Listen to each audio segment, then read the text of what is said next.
Welcome back to Copper Star Precision, the channel dedicated to getting you more points at your competitive shooting matches. Today we're continuing to go on with the October 2024 NRL22 course of fire.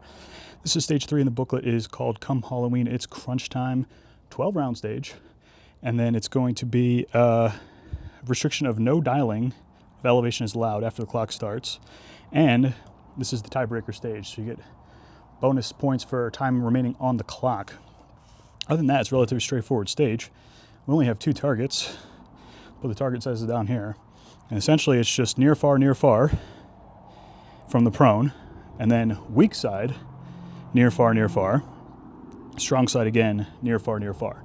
So really, I mean, prone stage, relatively generous targets. I mean, these targets are almost a mil wide. So this is really actually kind of a well-designed stage because, you know, the targets are big, so you can go fast.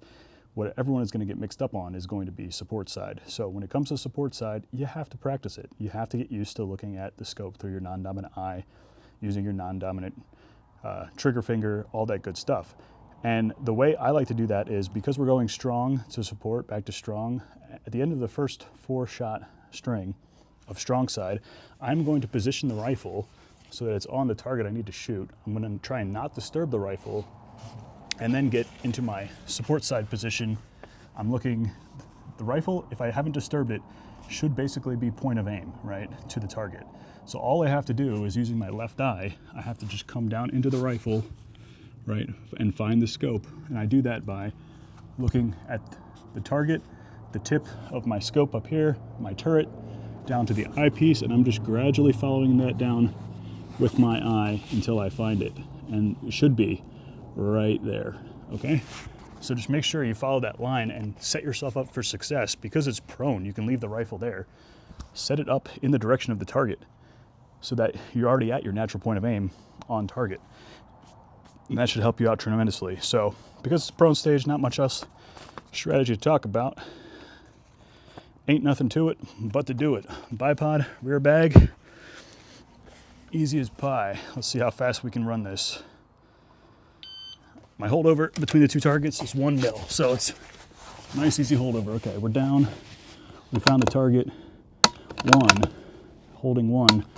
That's 2, 3, 4. I'm going to set this up. I'm going to switch. Still right on target. 1. Ooh. Lost my eye box for a second. 2. 3, very generous targets. Holding 1, 4, 1, 2, 3, 4. So what was that? That was like 45, 50 seconds. Taking a little bit longer with those 4 shots, obviously. On the support side, lost my eye box a few times. And then you saw me doing my reach under to manipulate the bolt. That way I could, so you saw, if you didn't catch me doing it, on the support side I'm using my right hand to squeeze the bag, and I didn't want to lose that elevation, so I reached under the rifle and manipulated the bolt that way. So underneath, back. If I didn't have the trigger cam in the way, I could go over the top. That's a little bit more clunky with the trigger cam, but underneath. Yeah, so again, relatively generous targets. Parallax, as long as you're at a magnification that's, you know, 15-ish power, 18-ish power, and you parallax somewhere between the 2, neither one should be terribly fuzzy. But again, large targets, if you're someone who wants to work on their speed, this might be the stage to do it, as long as you know to practice your support side. So do yourself a favor. With an unloaded rifle in the house, there's time.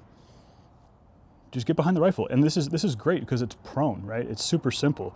Sometimes we have those support side stages on the edge of a rooftop or on a ladder or like some weird prop that's already shaky. This is prone. And again, once you're done with those first 4 shots, you're going to set up the rifle so that it's already on target number 1. So if you don't disturb the rifle, when you get over to the other side, all you have to do is worry about finding the eye box. And as you look through that eye box, you should be on target. So with that being said, this is going to be a fun stage, and I think people who are afraid of support side and you know, this is one that you could really actually make up some ground if you just take 30 minutes to just make sure you can find your eye box with your non-diabetic eye. And if you're someone who wants to go for speed, generous target sizes make this a really fun stage. So I hope those tips and tricks helped. If they did, let me know down in the comments down below. And until I see you next time, as always, score more points.